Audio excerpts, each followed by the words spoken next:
Road sweepers then generate the slurry, which goes through the little gaps of the manhole lids and the gullies, which goes down into the main manholes and main lines.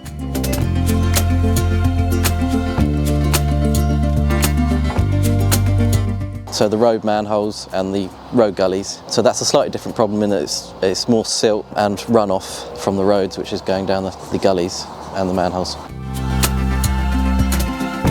A plate with a hole in it as such, and then there's like a bucket which hangs in the hole. So and that bucket basically collects the silt, and when it's full you empty it.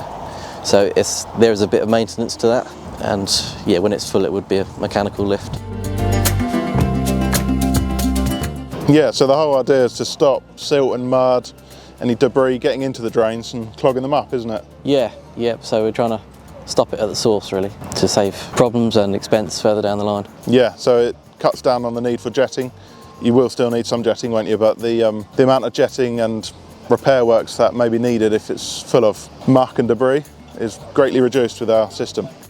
At the beginning of most sites, once we've done the first section of drainage, at this point here now we're ready for jetting crew to come in, whereas normally they would have to jet the lines and clean the manholes out. Yet to be done yet, but these should stop all that. We had a site meeting not so long ago where the directors from Taylor Wimpey's were watching us actually install. They came back and thought what a good product it was, great idea. Like I say, putting it in at the beginning of the site stops all that as the site progresses on.